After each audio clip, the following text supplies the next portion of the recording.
Tayo palang mga tinawag ng Diyos na kapag narinig natin yung utos, tayo dapat ay sumunod. Bakit dapat tayo sumunod? Hindi natin pagmatigasin ang ating puso. Alam niyo po kung bakit? Tayo tinatawag ng Diyos para tayo makasama niya sa pagbabalik niya.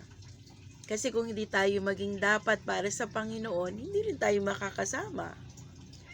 Paano tayo makakapakinig? Paano tayo matuturuan kung hindi tayo nakapakinig? Paano rin tayo magiging dapat kung hindi tayo nagkakaroon ng awa at habag sa ating mga kapwa? Dapat talaga malaki yung puso mo.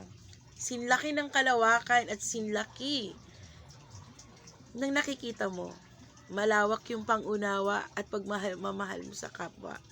Hindi ka nabubuhay sa mundong ito dahil tong mundong to ay mawawala. Nabubuhay ka para sa Panginoon, para sa buhay na makakasama mo siya at buhay na walang hanggan. Dahil ang buhay na to dito sa mundong to ay may hangganan. Next, pag-ibig. Mga kapwa ko, nakikita po yung aking ginagawa. Hindi rin po ako ganito dati. Hindi rin ako mabuti. Hindi rin ako mabuti yung puso ko. Number 1, hindi ako masasabing kasama-sama kasama, walang hiya Pero salamat po sa Diyos. Kasi natuturuan po tayo na maging dapat sa Panginoon.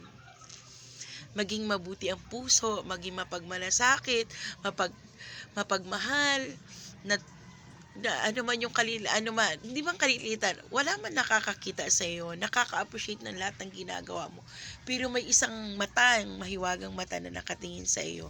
Nakikita niya lahat ng bagay dito sa mundo.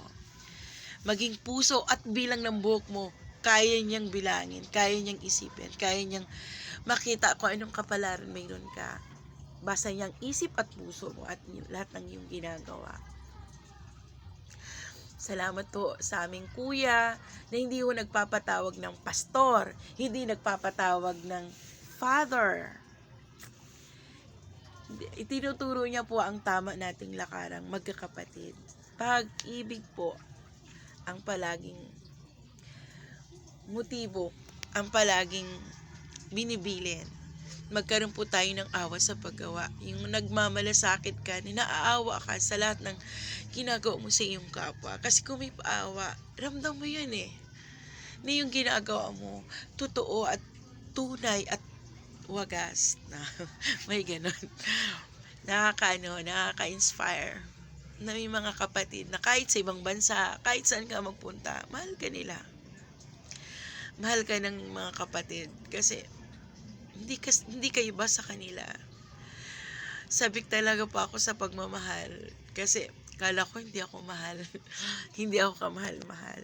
Kasi yung ugali ko po dati talagang, wow, sabi ka, ang sama ng ugali. Ako yung alibughang anak. Yung alibughang anak na maldita, masamang ugali, palasagot sa magulang.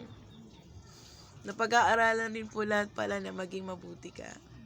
Maging sumunod ka sa tama.